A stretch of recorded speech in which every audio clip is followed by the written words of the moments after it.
Hello everyone and welcome to the wonderful chapter collision.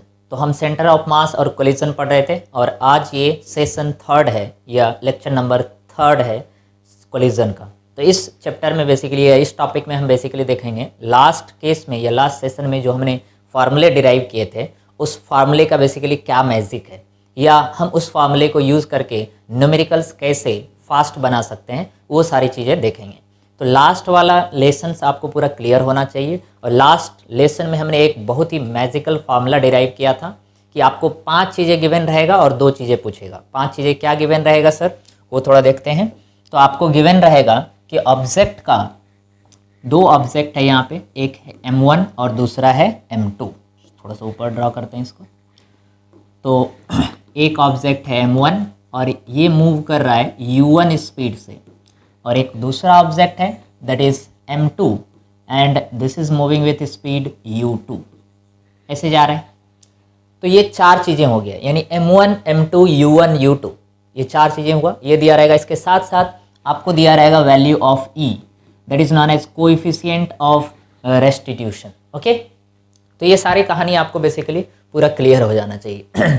तो ये जो हमने फॉर्मूला डिराइव किए थे ये गिवन सिचुएशन और हमें पूछेगा क्या कि कोलिजन होने के बाद इस 2 मास का स्पीड कितना होगा, यानी after the collision what will be the speed. तो हमने v1 और v2 कंसीडर किया था और साथ ही साथ बोला था कि v1 और v2 यदि हमारे पास 2 वेरिएबल है तो हमने 2 इक्वेशन अप्लाई किया था। एक था डेफिनेशन ऑफ E और दूसरा था कंजर्वेशन ऑफ लीनियर मोमेंटम और वहाँ से हमारे पास 2 फार्मूले आए थे। व्हाट वाज दो फार्मूला, मतलब v1 और v2 का एक फार्मूला आया था। v1 इक्वल टू था m1 minus E times m2 divided upon m1 plus m2 whole times हो गया था बालक u1 और उसके बाद फिर था plus 1 plus E m2 divided upon m1 plus m2, ये था। अब ये जो फार्मूला है देखने से थोड़ा सा लेंदी है, बट एक फार्मूला यदि हम ये फार्मूला याद रखते हैं तो बेसिकली हर तरह के कोलिजन में ये फॉर्मूले हम अप्लाई कर सकते हैं, क्योंकि E के टर्म में E की वैल्यू यदि 1 रख देंगे तो इलास्टिक कोलिजन बन जाएगा, 0 रख देंगे तो परफेक्टली इनइलास्टिक बन जाएगा और E की वैल्यू यदि 0.3 0.4 जो भी क्वेश्चन में गिवन है वो पुट कर देंगे तो ये इनइलास्टिक कोलिजन बन जाएगा। तो ये फॉर्मूले हमें याद रखने हैं और इसके साथ साथ हमें जहाँ जहाँ 1 है उसको यदि 2 कर देंगे तो V2 का फॉर्मूला आ जाएगा। सो V2 that will be M2 minus E times M1, यानी 1 के जगह 2 और 2 के जगह 1। नीचे हो जाएगा M2 प्लस M1, बट उसको M2 प्लस M1 लिखो या फिर M1 प्लस M2 लिखेंगे, कोई फर्क नहीं पड़ेगा सर। U2 हो जाएगा यहाँ पे प्लस इधर हो जाएगा आपका 1 plus E whole times M1 divided upon M1 plus M2 and that whole times U1। तो ये हमारा फाइनल फार्मूला आ जाएगा और इस फार्मूले को बेसिकली हमें याद रखना पड़ेगा। This is the general formula, केवल यही याद रखेंगे तो बाकी के सारे केसेस बेसिकली हमें याद हो जाएंगे। This is master of all formula in the 1D collision. अब इस फार्मूले का क्या मैजिक है, मतलब इस फार्मूले से कुछ सिचुएशंस हम डिराइव करेंगे जिससे क्वेश्चन को देखते ही कुछ सेकंड में ही उस क्वेश्चन को बनाया जा सकता है। तो वो सारे सिचुएशन देखेंगे, इस फार्मूले का बेसिकली हम मीनिंग देखेंगे। ये जो v1 और v2 हमने निकाला है इस फार्मूले को हम कैसे यूज़ करेंगे। तो सबसे पहले इस फार्मूले का हम एक स्पेशल केसेस कंसिडर करेंगे and the special case which we will discuss that is only for the elastic collision. तो यही फार्मूला यदि इलास्टिक कोलिजन के लिए लिखना हो तो जहाँ जहाँ यदि ये फार्मूला हमें इलास्टिक कोलिजन के लिए लिखना है तो जहाँ जहाँ इसमें E है वहाँ वहाँ 1 बना देना है। तो इसी फार्मूले को हम इलास्टिक कोलिजन के लिए लिख रहे हैं। ओके, तो फॉर इलास्टिक कोलिजन यदि लिखेंगे वही फार्मूला तो क्या बन जाएगा सर, तो for elastic collision, elastic collision यानी इलास्टिक कोलिजन के लिए v1 और v2 यानी कोलिजन हमको पहले से ही दिया हुआ है कि इलास्टिक है, 1D इलास्टिक कोलिजन है, यानी E की वैल्यू 1 हो जाएगा। तो उसी फार्मूले को जब हम फिर से लिखेंगे तो वो फार्मूला कुछ इस तरह का हो जाएगा। v1 का जो है M1 minus E times M2 तो E के जगह पे 1 हो गया sir, divided upon M1 plus M2 ये है, होल टाइम्स है हमारा U1 प्लस दूसरा हो जाएगा 1 प्लस E, तो 1 प्लस 1 ये हो जाएगा 2 times M2 divided upon M1 plus M2 whole times U2। अब जहाँ जहाँ 1 है उसको 2 बना देंगे और जहाँ जहाँ 2 है उसको 1 बना देंगे तो V2 का फॉर्मूला निकल जाएगा। ये इलास्टिक कोलिजन के लिए लिख रहे हैं। तो बेसिकली हमें इसे याद करने की ज़रूरत नहीं है, इसके पहले जो फार्मूला था वो यदि हमने याद कर लिया तो ये सब ईजिली याद हो जाएगा। तो यहाँ पे क्या आ जाएगा, U2 हो जाएगा plus 2 times M1 divided upon M1 plus M2 and whole times U1 हो जाएगा। तो अभी जो हमने फार्मूला लिखा है this is the formula for elastic collision, यानी ये जो फार्मूला है ये इलास्टिक कोलिजन के लिए केवल वैलिड होगा। मतलब आपको M1 M2 दिया रहेगा और बोलेगा U1 U2 स्पीड से जा रहा है, तो कोलिजन के बाद क्या स्पीड होगा यदि कोलिजन इलास्टिक है। तो इलास्टिक है तो जहाँ जहाँ फार्मूले में E था इस फार्मूले में E की वैल्यू हमने 1 सब्सटीट्यूट कर दिया। अब इस फार्मूले का थोड़ा सा मैजिक देखते हैं कि इसका क्या यूज़ है, इसका क्या स्पेशल केस है। तो पहला केस तो हमने कंसिडर कर लिया कि कोलिजन कैसा है, इलास्टिक है। इलास्टिक होने के बाद फार्मूला कुछ ऐसा बन गया। अब इसमें भी इस स्पेशल केस पहले इलास्टिक कंसिडर कर लिया, अब इलास्टिक के अंदर कुछ केसेस कंसिडर करेंगे। ओके, तो एक एक करके स्टार्ट करते हैं। सबसे पहला केस कंसिडर कर रहे हैं कि दोनों जो मास है, केस 1 कंसिडर कर रहे हैं कि मास M1 और M2 दोनों सेम हो गया। Okay, that is our first case. तो केस 1 ये स्पेशल केसेस हैं। केस 1 क्या कंसिडर कर रहे हैं कि जो दो मास है उसके बीच में इलास्टिक कोलिजन हुआ और साथ ही साथ मास भी इक्वल है, यानी both the mass are same. तो if M1 is equal to M2 और इलास्टिक तो है ही, इलास्टिक के अंदर यानी केस के अंदर केस है बेसिकली। तो इलास्टिक हमने पहले एज्यूम कर लिया, उसके बाद एज्यूम किया कि दोनों मास जो है जो मूव कर रहा है दोनों मास सेम है। तो फिर क्या होगा, M1 और M2 यदि सेम हो गया तो इस फार्मूले से फाइनली क्या आने वाला है, यानी जो हमारे पास दो ऑब्जेक्ट है, ये मास है M और एक दूसरा मास जो है वो भी है M। ये मूव कर रहा है U1 स्पीड से और ये मूव कर रहा है U2 स्पीड से। तो कोलिजन के बाद वाला सिचुएशन क्या होगा, what will happen after the collision, यानी कोलिजन के बाद यही डायग्राम, यानी M का वेलोसिटी कितना हो जाएगा और इस M का वेलोसिटी कितना हो जाएगा, ये हमें निकालना है, यानी V1 और V2 की वैल्यू निकालना है। तो थोड़ा ध्यान से यदि देखें तो फार्मूले से हम यहाँ से निकाल रहे हैं। फार्मूले से क्या मिलेगा कि M1 और M2 सेम है, तो M1 और M2 सेम है तो ये वाला टर्म 0 हो जाएगा। क्यों 0 हो जाएगा, ऊपर है M1 माइनस M2, दोनों इक्वल है, तो फर्स्ट टर्म तो हो जाएगा 0 सर। और सेकेंड टर्म V1 का फार्मूला लिख रहे हैं, सेकेंड टर्म क्या हो जाएगा, M1 और M2 सेम है तो हम मान लेते हैं कि M1 और M2 की वैल्यू M के बराबर है, तो ऊपर हो जाएगा 2M, 2M2 की वैल्यू M हो गया, divided by M1 plus M2, तो M प्लस M नीचे भी हो जाएगा 2M और होल टाइम्स आ जाएगा क्या U1, ओके सॉरी U2 है ना, that is equal to U2। तो यहाँ से हमें कंक्लूजन क्या मिल रहा है कि यदि मास सेम हो गया तो ये मिल जाएगा V1 इक्वल टू, या फिर नीचे लिख देते हैं यहाँ से मिला V1 की वैल्यू जो है वो U2 के बराबर हो जाएगा। That is the final conclusion, यानी V मतलब फाइनल और U मतलब initial. So final velocity of 1 is equal to U2 initial velocity of 2, यानी जो V1 है वो हो गया U2 के इक्वल, यानी final velocity of 1 is equal to initial velocity of 2, यानी ये वाला वेलोसिटी बेसिकली ये यहाँ पे आ गया। ओके, तो final velocity of 1 is equal to initial velocity of 2। Okay, दूसरा केस देखते हैं। दूसरा वाला फार्मूला V2 की वैल्यू कितना आ जाएगा, तो V2 के फार्मूले में उसी तरह यदि सब्स्टिट्यूट करेंगे V2 इक्वल टू, ये वाला टर्म तो 0 हो जाएगा। क्यों 0 हो गया, क्योंकि M1 और M2 सेम है तो M2 माइनस M1 ये तो 0 हो जाएगा सर। ओके, इधर क्या बचेगा, इधर फिर से वही बचेगा 2M divide by M1 M2 same है M plus M 2M and whole times कितना आ गया, ये U1 आ गया। इसका मतलब V2 that is equal to U1। इससे क्या कंक्लूजन पता चल रहा है सर, इससे पता चल रहा है कि final velocity of 2, V means final, तो final velocity of 2 that is equal to U means initial velocity of 1, यानी इसका जो अब फाइनल वेलोसिटी है वो U1 के बराबर हो गया। तो कहानी का मतलब क्या है, इसका मतलब ये है कि जो वेलोसिटी U2 था वो वेलोसिटी अब इसका वेलोसिटी बन गया और जो U1 था वो वेलोसिटी अब इसका हो गया, यानी वेलोसिटी का इंटरचेंज हो गया, स्पीड का नहीं वेलोसिटी का इंटरचेंज हो गया, तो विद द डायरेक्शन एक्सचेंज हो जाएगा।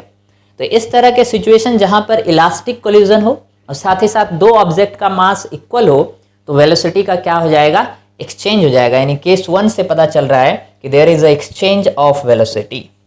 तो यहाँ हो गया हमारा exchange of velocity, that is a conclusion कि वेलोसिटी का क्या हो जाएगा, ऐसे केस में एक्सचेंज हो जाएगा। वेलोसिटी एक्सचेंज मतलब जो 1 का वेलोसिटी था वो 2 का बन जाएगा और जो 2 का वेलोसिटी था वो 1 का बन जाएगा। अब इसका यूज़ क्या है, तो इसका थोड़ा सा मैजिक देखते हैं।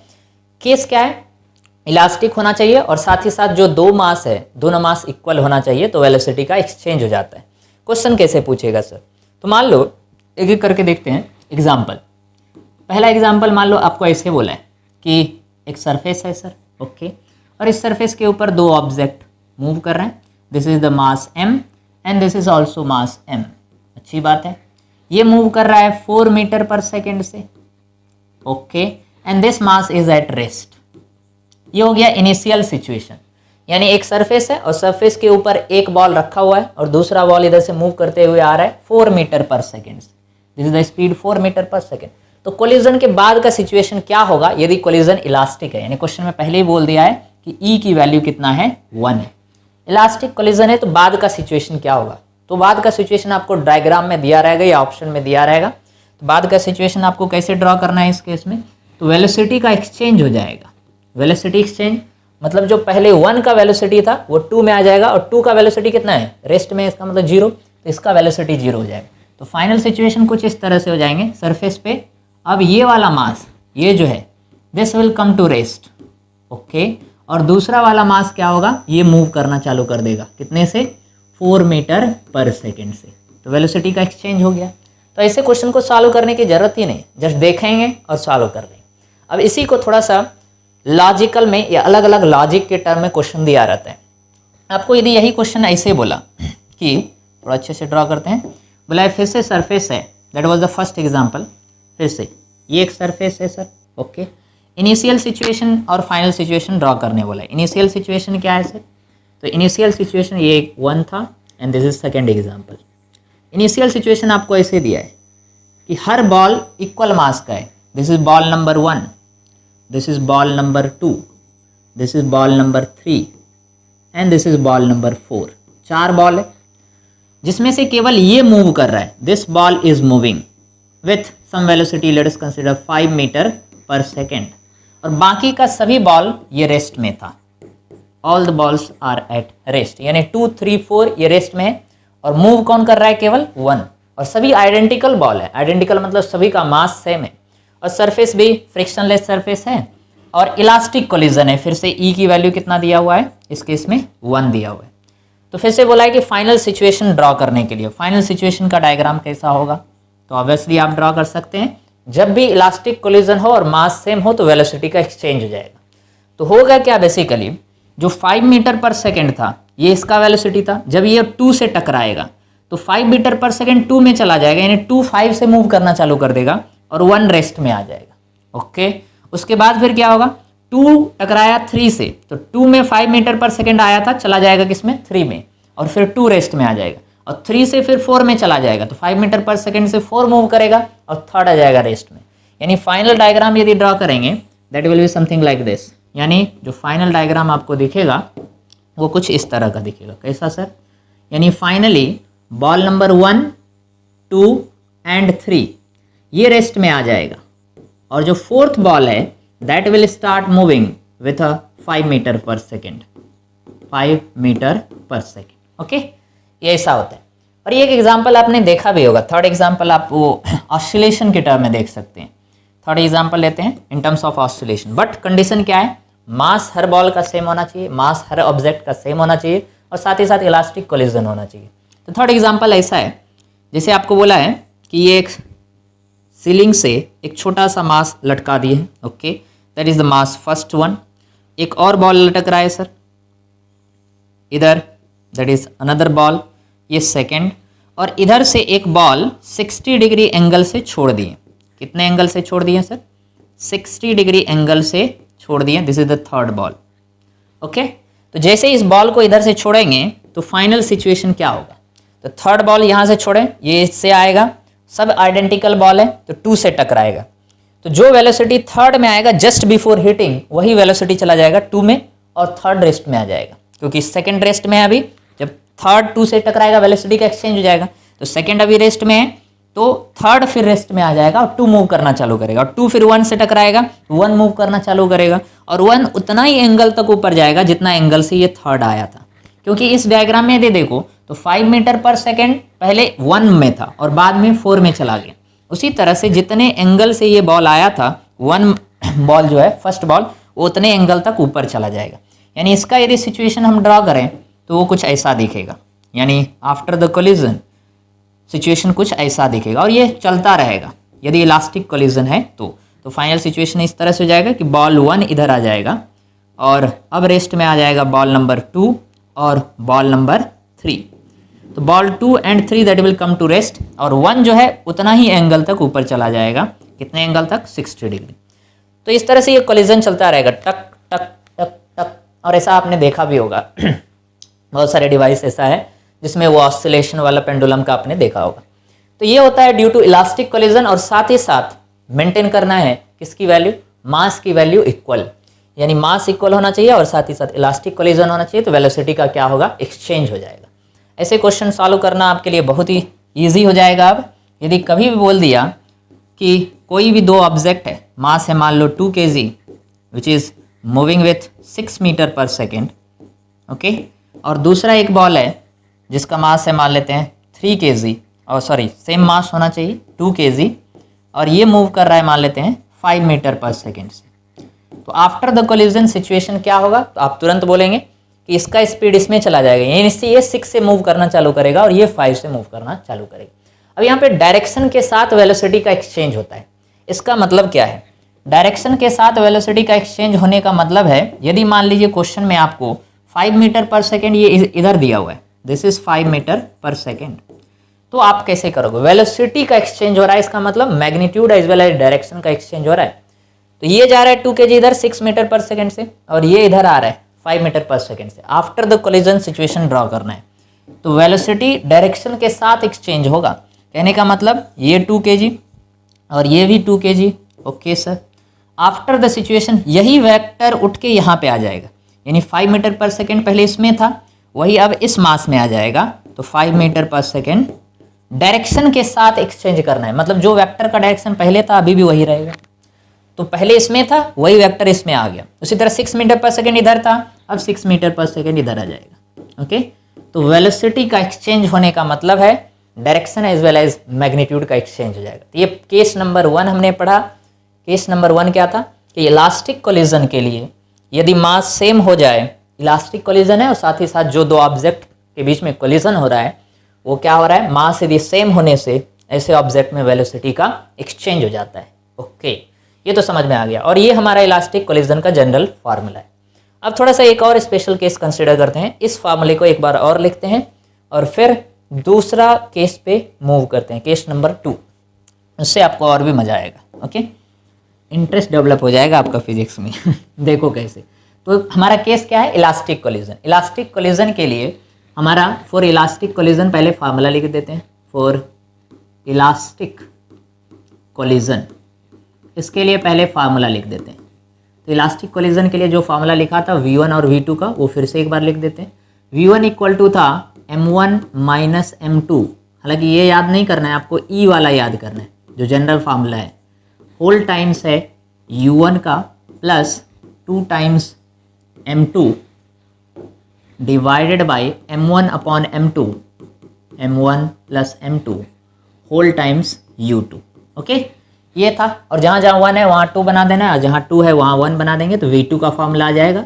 ये हो जाएगा M2 minus M1 divided upon M1 plus M2 and that is U2, और इधर कितना आ जाएगा sir, 2 times of M1 divided upon M1 plus M2 whole times U1, okay. यानी जहाँ जहाँ 2 था वहाँ 1 बना दी। ये हमारा इलास्टिक कोलिजन का फॉर्मूला है, यानी E की वैल्यू कितना है अभी के लिए, 1 है। अब इसके अंदर केस कंसिडर कर रहे हैं, इसके अंदर केस क्या कंसिडर कर रहे हैं ताकि आपको फील आ सके। केस कंसिडर कर रहे हैं कि जो है सेकंड मास वो रेस्ट में है, यानी मोशन कैसा है। हम पहला केस ऐसे कंसिडर कर रहे हैं कि this is a mass M1 which is moving, M1 move कर रहा है U1 स्पीड से, अच्छी बात है। बट जो M2 मास है, M2 is not moving, M2 is at rest, okay. तो m2 रेस्ट में है और केवल m1 मूव कर रहा है, यानी second mass is at rest, ऐसा हमने कंसिडर किया। Okay, m2 is at rest. तो फिर क्या बनेगा फॉर्मूला, v1 और v2 का फॉर्मूला क्या बन जाएगा, v1 और v2 ऊपर से लिख रहे हैं तो थोड़ा ध्यान से देखिएगा, v1 का फॉर्मूला लिख रहे हैं, v1 इक्वल टू m2 यदि रेस्ट में है तो u2 जीरो हो जाएगा, तो ये वाले टर्म पूरे जीरो हो गए, उसी तरह ये वाला टर्म पूरा जीरो हो जाएगा। ओके, तो हमारा फार्मूला क्या बचेगा, केवल यही बचेगा, this will be the formula. तो हम केस कंसिडर कर रहे हैं कि सेकेंड मास जो है वो रेस्ट में है, तो फार्मूला क्या बच गया sir, m1 minus m2 divided by m1 plus m2, अभी इसका मैजिक देखेंगे हम, और होल टाइम्स u1। उसी तरह v2 का फार्मूला क्या हो जाएगा, second mass is at rest, तो ये बन जाएगा 2 times m1 divided upon m1 plus m2 and whole times u1। ये फार्मूला बन गया। ये फार्मूला कब बना, जब सेकेंड मास रेस्ट में है, तो हमारे पास ये फार्मूला आ गया। अब थोड़ा सा इस फार्मूले का भी मैजिक देखेंगे, तो थोड़ा अटेंटिव होकर आपको देखना पड़ेगा। ये आ गया हमारा v1 और ये आ गया हमारा v2। ओके, तो v1 और v2 का ये हमारे पास फार्मूला अभी दिख रहा है।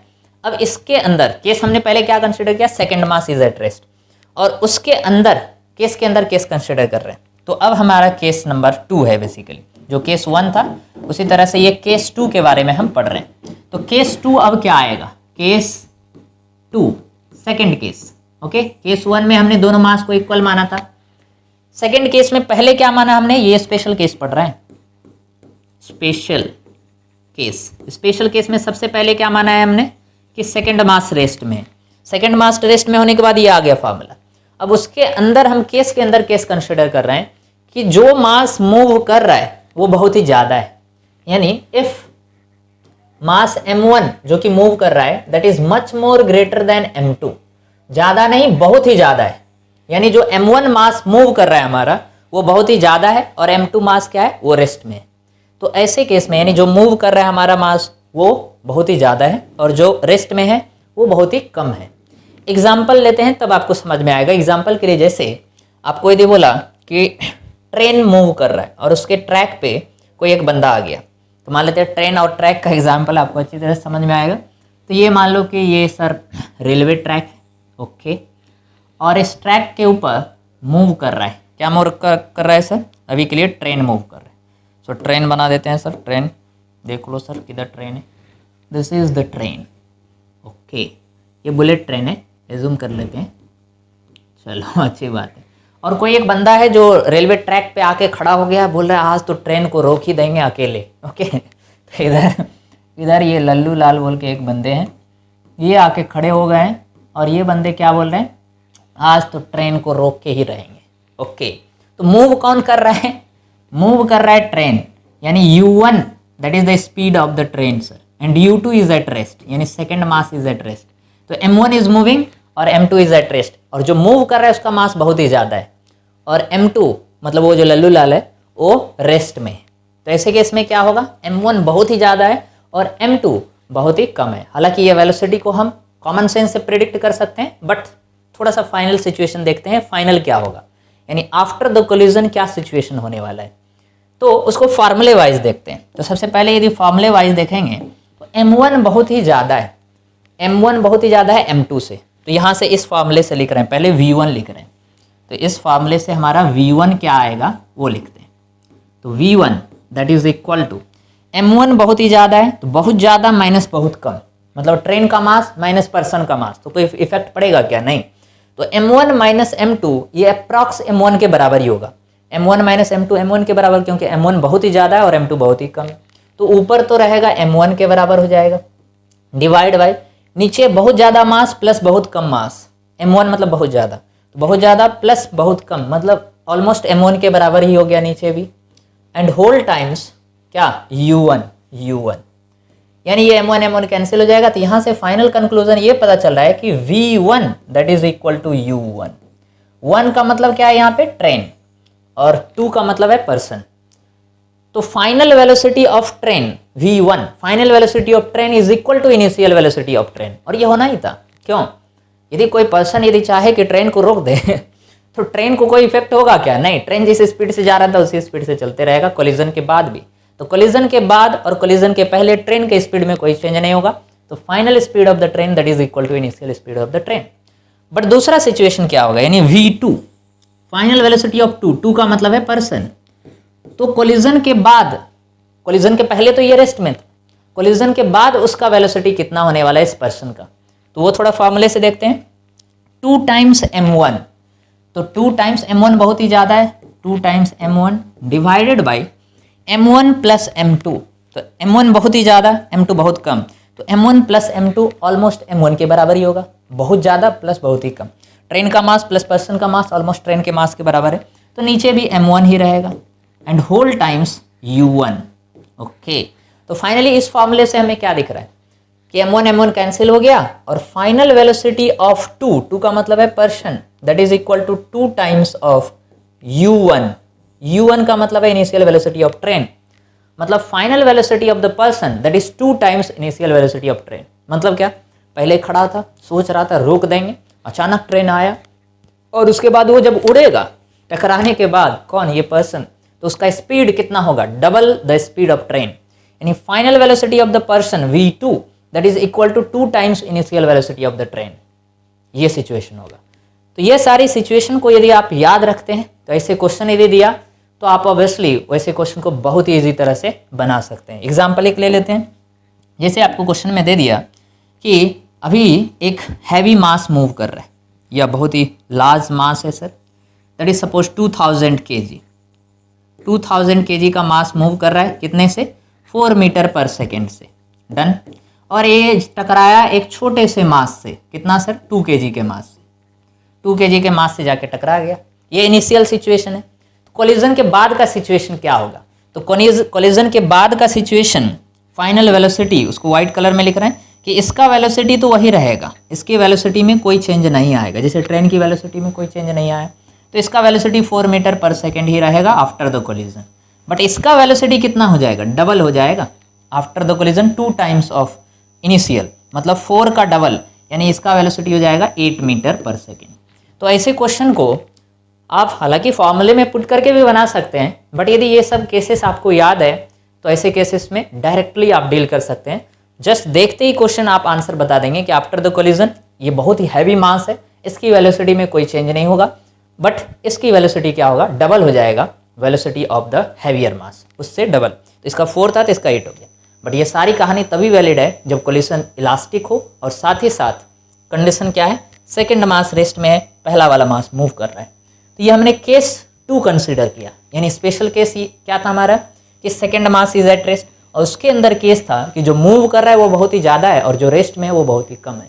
अब इसी का उल्टा कंसिडर करते हैं, केस नंबर 3, यानी इसको पहले लिख लेते हैं। स्पेशल केस का फॉर्मूला हमारा ये है, second mass is at rest और जो दूसरा है वो मूव कर रहा है। तो हम स्पेशल केसेस के बारे में पढ़ रहे हैं, और स्पेशल केस में हमारा क्या है कि जो मास मूव कर रहा है that is moving with u1 and the mass m2 that is at rest. ये कंडीशन अप्लाई हुआ और साथ ही साथ इलास्टिक कोलिजन है, यानी E की वैल्यू हमारा 1 है। तो फिर v1 और v2 का हमने फार्मूला लिखा था, v1 इक्वल टू, आप यहाँ पे देख सकते हो ये फार्मूला, ये वाला, ओके, v1 और ये v2 की फार्मूले लिख रहे हैं सर। तो ये कितना आ जाएगा हमारा, ये है m1 minus of m2 divided by m1 plus m2 and whole times of u1, ये था। और v2 का फार्मूला जो है वो है 2 times of m1 divided upon m1 plus m2 whole times u1।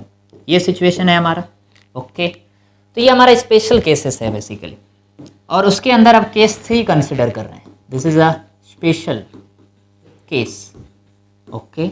और इस स्पेशल केस के अंदर अब हम केस कंसिडर कर रहे हैं केस 3। पहले हमने केस 2 कंसिडर किया था, now it is the term for case 3।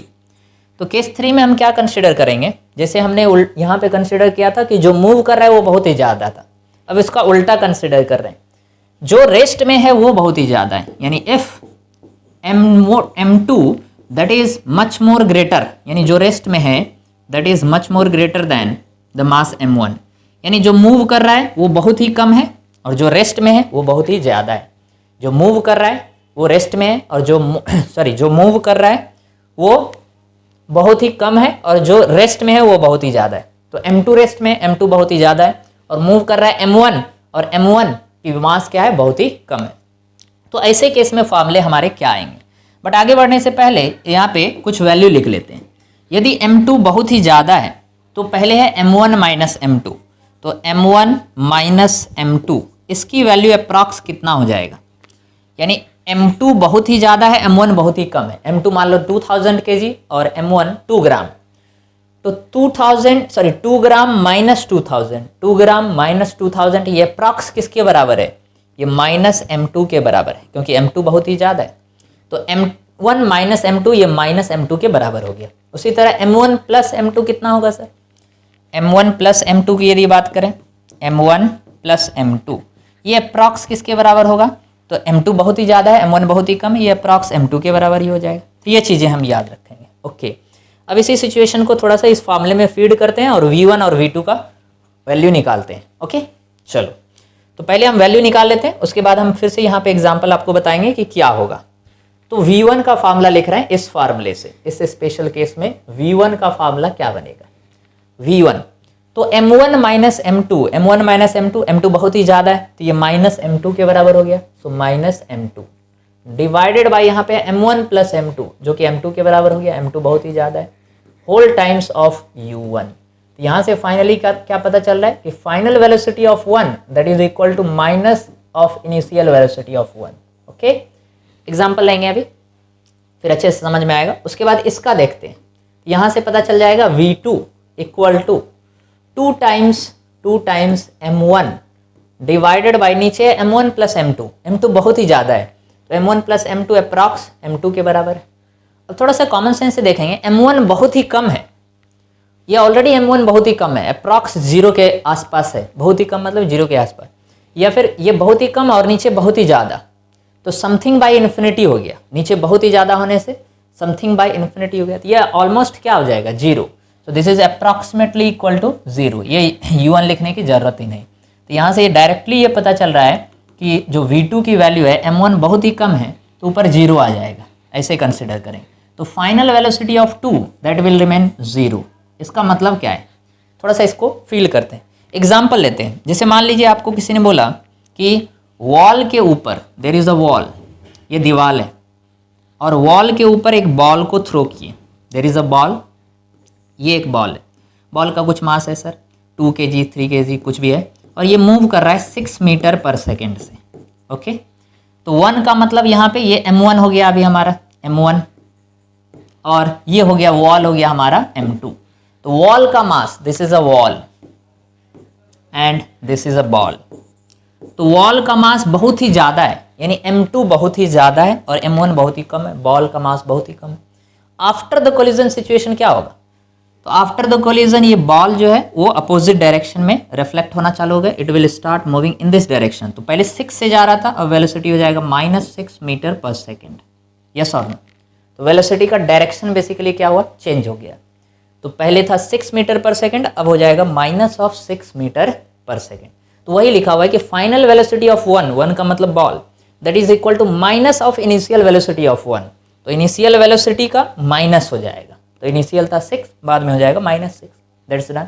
और 2 का मतलब है वॉल, तो वॉल रेस्ट में था तो फाइनल वेलोसिटी ऑफ वॉल वो तो 0 ही होगा, पहले रेस्ट में था बाद में भी रेस्ट में ही रहेगा।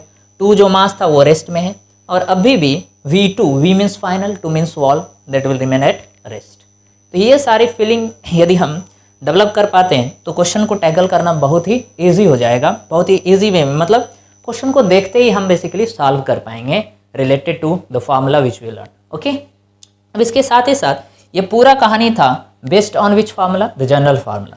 यदि आप देखेंगे तो जनरल फार्मूला हमने स्टार्ट किया था कौन से, ये वाला फार्मूले से स्टार्ट किया था, V1 और V2 का general formula. This is called father of all the formula in 1D collision.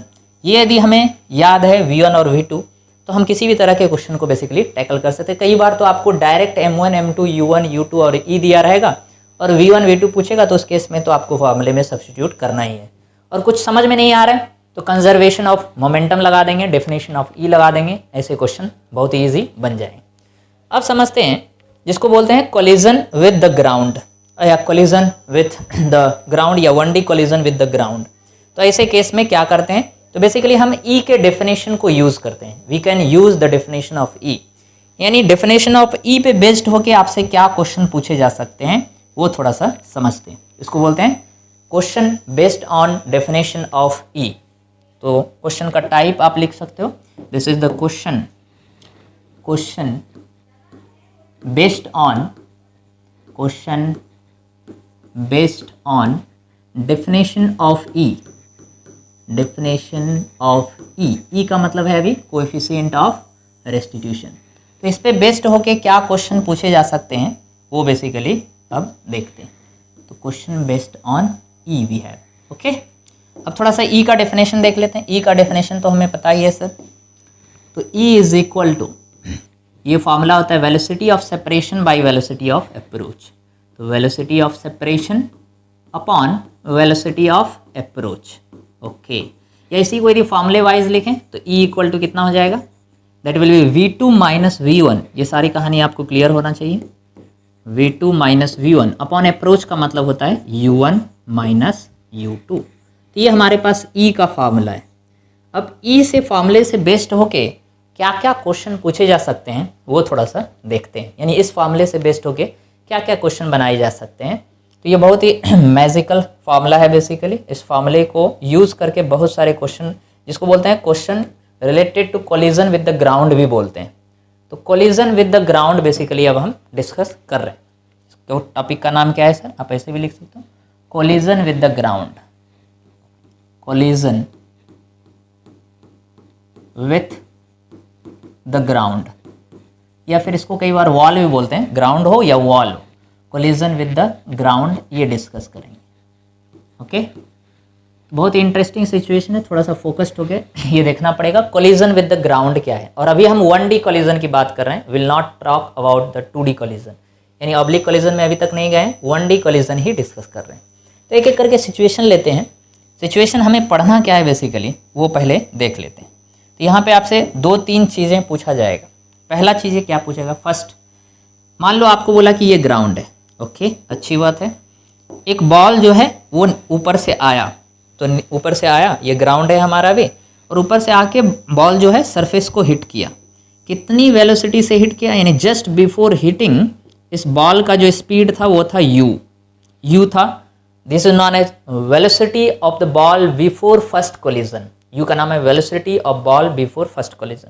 तो जस्ट हिट करने के पहले इस बॉल का स्पीड कितना था, यू, और ये किससे टकरा रहा है अभी, ग्राउंड से टकरा है। दिस इज आवर ग्राउंड, ये हमारा ग्राउंड है सर।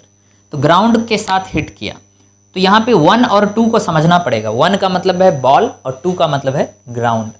तो क्वेश्चन में आपसे पूछेगा कि यदि यहाँ पे कोएफिशिएंट ऑफ रेस्टिट्यूशन ई है, अब ई का मतलब कुछ भी हो सकता है, 1, 0 या फिर 0 से 1 के बीच में कोई भी टाइप ऑफ कोलिजन के लिए, तो ये बॉल कितने स्पीड से ऊपर उठेगा, यानी कोलिजन के बाद कितने स्पीड से ऊपर उठा। तो इसको बोलते हैं V1, velocity after first collision.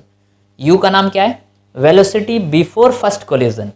ये जितने से हिट करेगा और ये जब ऊपर उठेगा, टकरा के जब ये ऊपर उठा, तो इस वेलोसिटी का नाम है velocity after first collision. Okay, अब ये बॉल क्या करेगा, ऐसे ऊपर जाएगा, ऊपर जाएगा, ऊपर जाएगा और फिर वापस आएगा सर। तो जितने से ऊपर गया था उतने से ही ये वापस आके फिर हिट करेगा, यानी ये फिर से हिट करेगा V1 से ही। क्यों, क्योंकि जैसे टाइम ऑफ एसेंट और टाइम ऑफ डिसेंट सेम होता है, उसी तरह वेलोसिटी, यदि एयर का फ्रिक्शन हम नेग्लेक्ट कर दें तो जितने से ये ऊपर उठा था फिर से वापस आके उतनी ही वेलोसिटी से ये नीचे टकराएगा। ओके, ये हो गया फर्स्ट कोलिजन। फिर से क्या होगा, टकराने के बाद ये फिर बॉल ऊपर उठेगा और ये सेकेंड बार टकराया, इसलिए अब वेलोसिटी को बोलेंगे V2, velocity after second collision. Okay sir, और ये इतने वेलोसिटी से ऊपर उठेगा, ऐसे ऊपर उठा, फिर नीचे आया और फिर ये हिट किया बॉल सरफेस को, कितने से, V2 से। उसके बाद फिर से ये ऊपर उठेगा, कितने से, V3 से, वेलोसिटी आफ्टर थर्ड कोलिजन। तो हम बेसिकली निकालना चाहते हैं जनरल फार्मूला। जनरल फार्मूला मतलब ये इस तरह से कोलिजन होते जाएगा और ये हमारा ग्राउंड है, और nth कोलिजन के बाद इसका वेलोसिटी हो गया V1। जैसे फर्स्ट कोलिजन के बाद वेलोसिटी है V1, सेकंड के बाद V2, उसी तरह nth कोलिजन, मान लो 4 कोलिजन हो गया, 5 कोलिजन, हम जनरल फार्मूला डिराइव कर रहे हैं। तो nth कोलिजन के बाद कितनी वेलोसिटी से ऊपर उठेगा, यही हमें फाइंड आउट करना है। तो हमारा पर्पज अभी क्या है, we need to find velocity of the ball after nth collision. nth collision के बाद कितने वेलोसिटी से ये ऊपर उठेगा, that we need to find. तो इसको थोड़ा सा समझते हैं, बहुत ही सिंपल है। टॉपिक का नाम है वेलोसिटी आफ्टर nth कोलिजन और हम पढ़ रहे हैं collision with the ground. So velocity after nth collision, nth collision यानी nth कोलिजन के बाद वेलोसिटी कितना हो जाएगा बॉल का, कितनी वेलोसिटी से ऊपर उठेगा, basically that we need to find. तो nth कोलिजन के बाद वेलोसिटी हमें फाइंड आउट करना है। ड्रॉ करते हैं डायग्राम फिर से। So we have the ground sir, ground पहले बना लेते हैं। ओके कैसा है ग्राउंड सर, ये ऐसा है ground, this is the ground. और कहाँ गया, इसको हटा दो।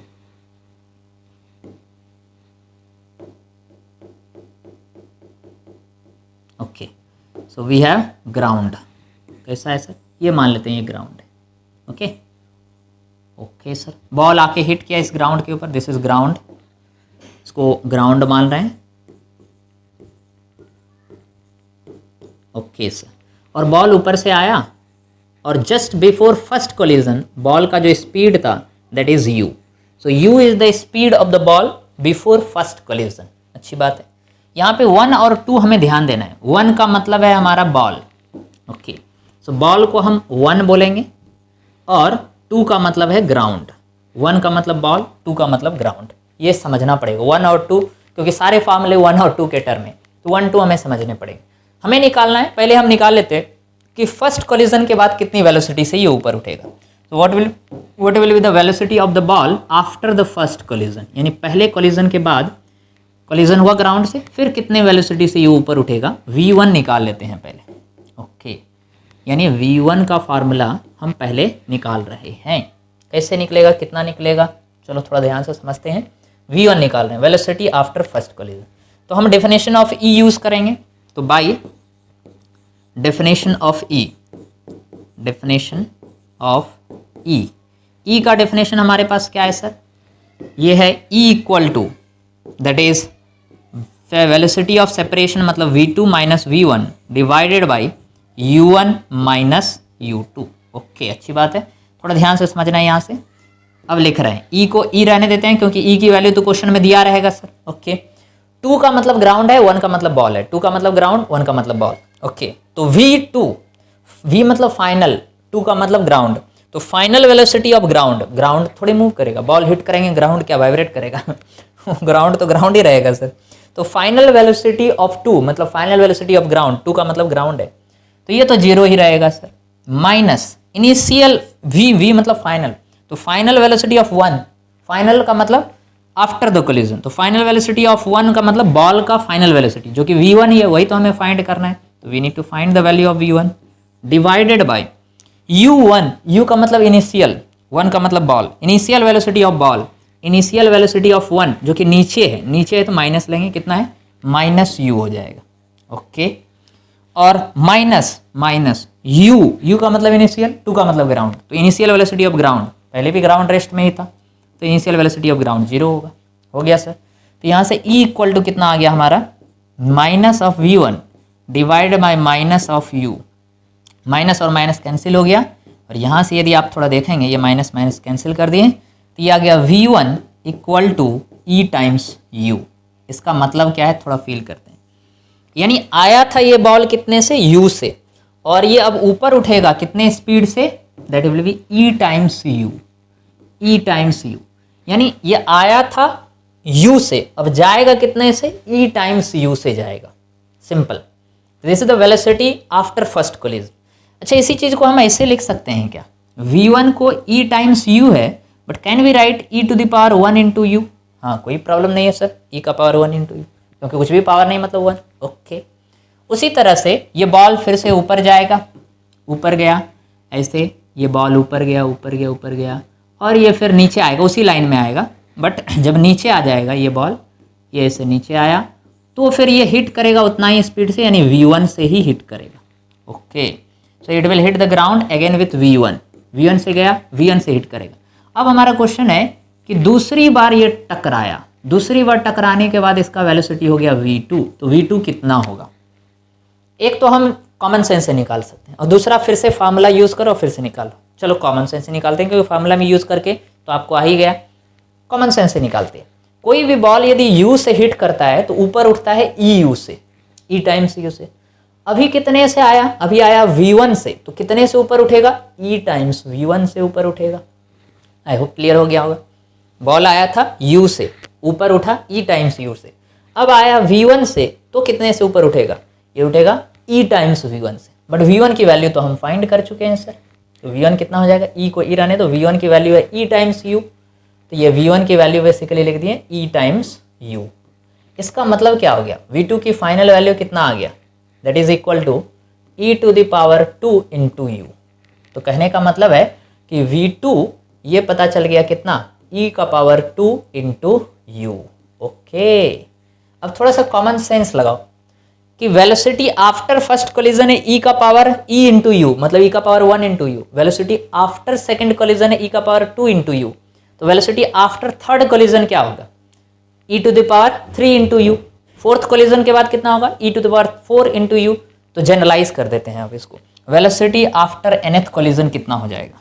सो finally we are writing the final conclusion जो कि हमें निकालना था, that is velocity after nth collision.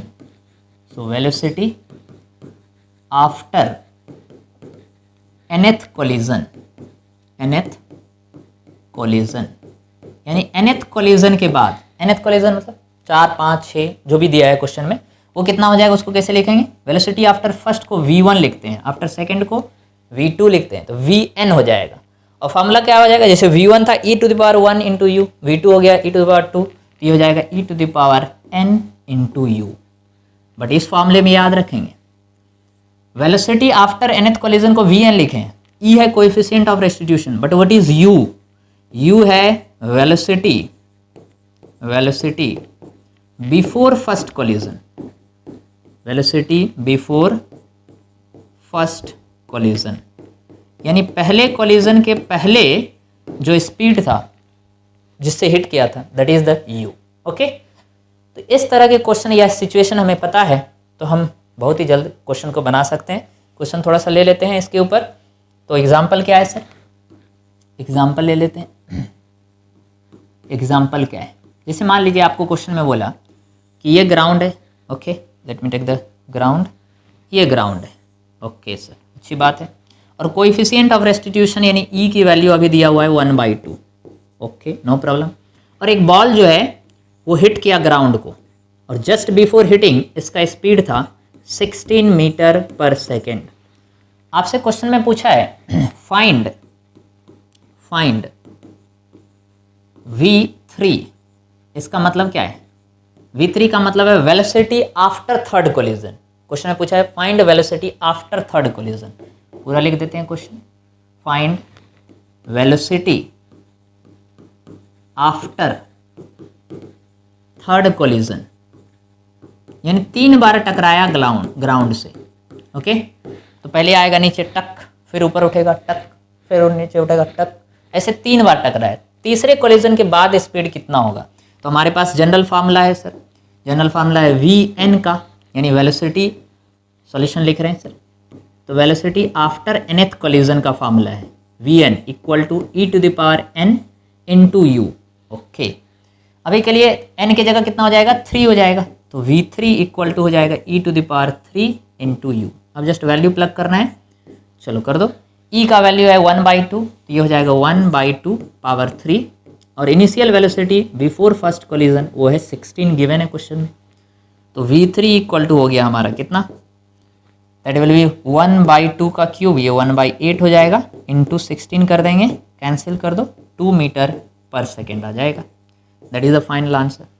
यानी बेसिकली ये बॉल थर्ड कोलिजन के बाद कितने से ऊपर उठेगा? 2 मीटर पर सेकेंड से ऊपर उठेगा। तो इस तरह के आपसे क्वेश्चन पूछे जाएंगे। तो हमने पहला डेरिवेशन कर लिया जिसका नाम था वेलोसिटी आफ्टर nth कोलिजन। इसी तरह से होता है कि हाइट आफ्टर nth कोलिजन क्या होगा? मतलब क्या? ग्राउंड के साथ टकरा रहा है, टकराने के बाद जो सिचुएशन होगा वो हर केस में हाइट अलग अलग होगा।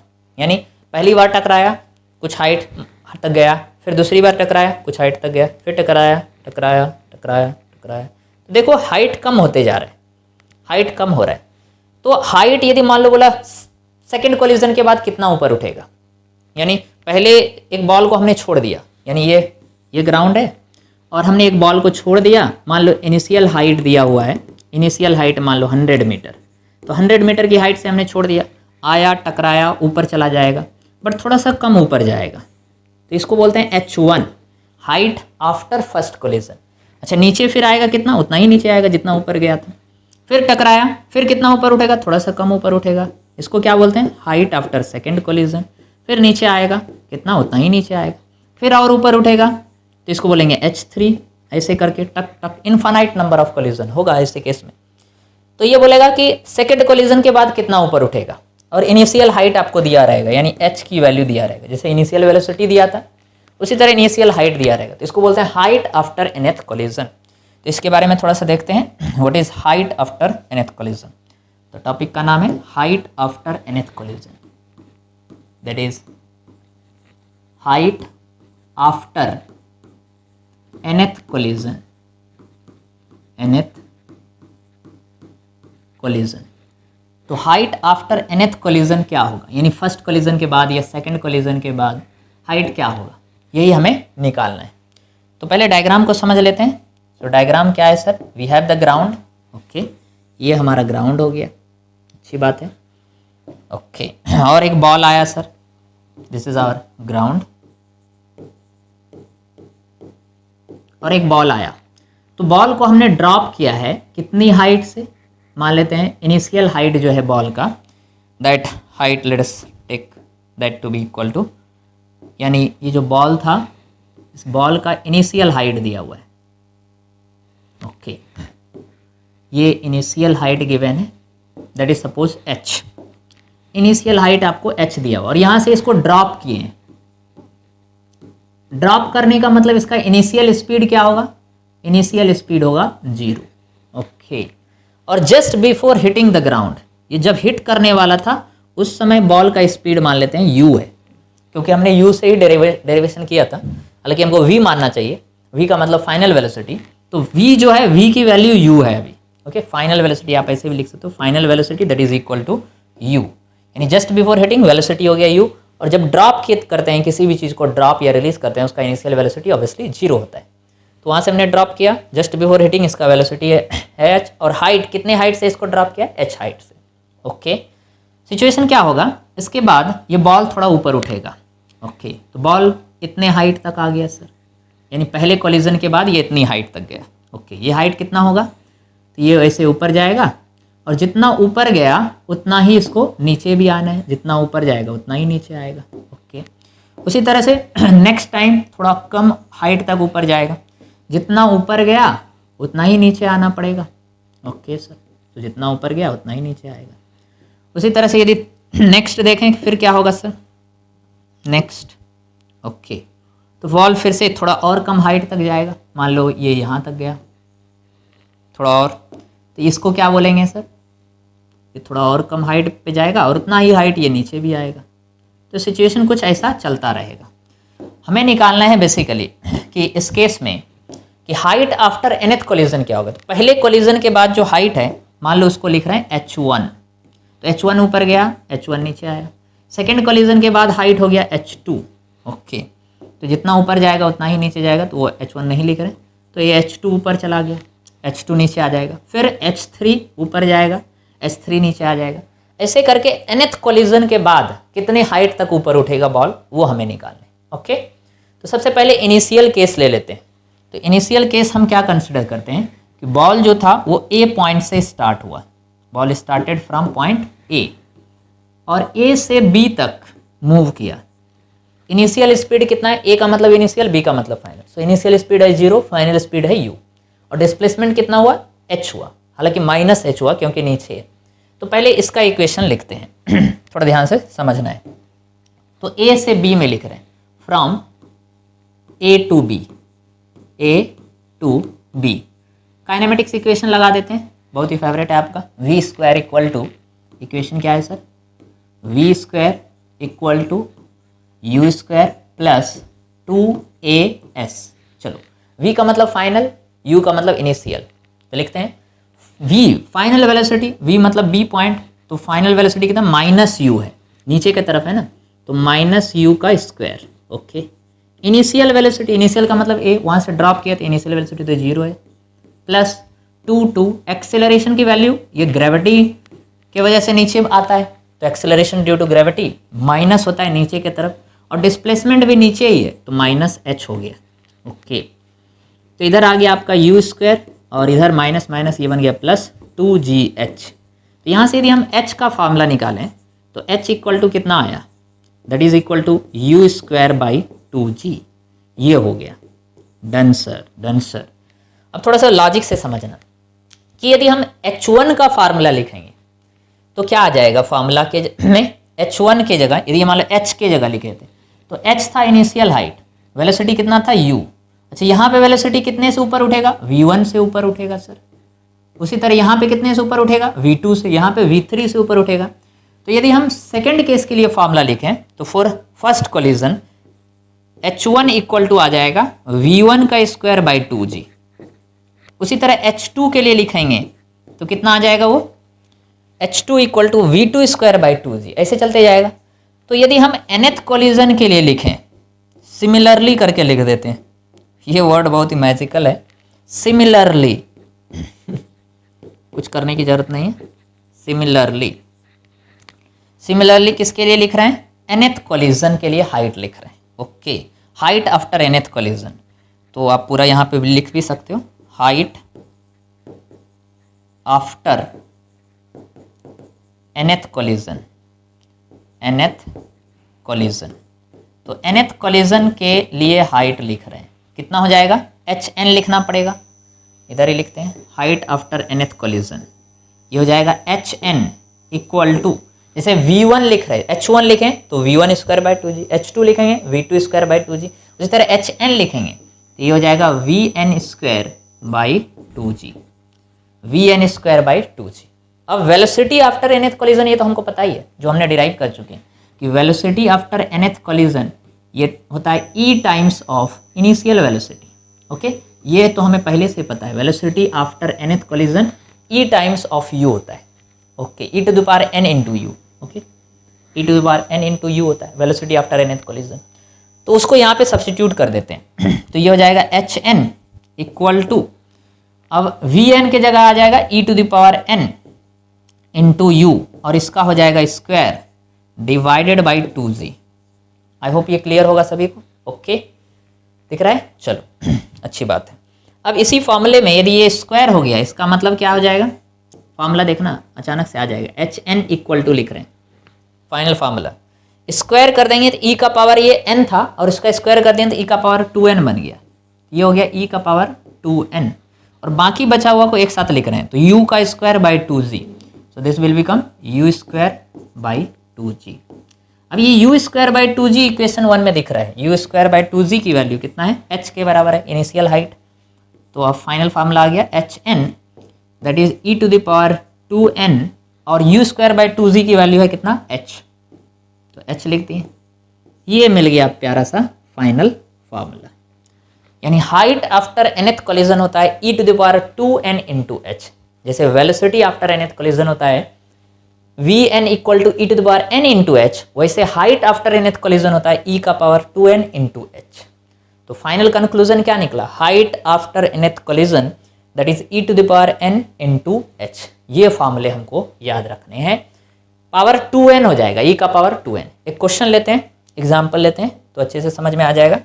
एग्जाम्पल जैसे आपको बोला है, एग्जाम्पल में क्या है सर, बोला है a ball is dropped, a ball is dropped from height 100 meter, then find height, या फिर बोल सकते हैं maximum height attend, find maximum height attend by ball after third collision, यानी तीसरे कोलिजन के बाद बॉल कितने हाइट तक ऊपर उठेगा वही हमें निकालने हैं। और क्वेश्चन में गिवन है ई की value that is equal to half, कुछ भी दिया रह सकता है। तो क्वेश्चन में आपको बेसिकली ये बोला है कि वी हैव द ग्राउंड, ये ग्राउंड है सर, और यहाँ पर एक बॉल जो है बेसिकली हिट किया, दिस इज द बॉल, और कितने हाइट से ये आया बॉल, तो बॉल आया 100 मीटर की हाइट से।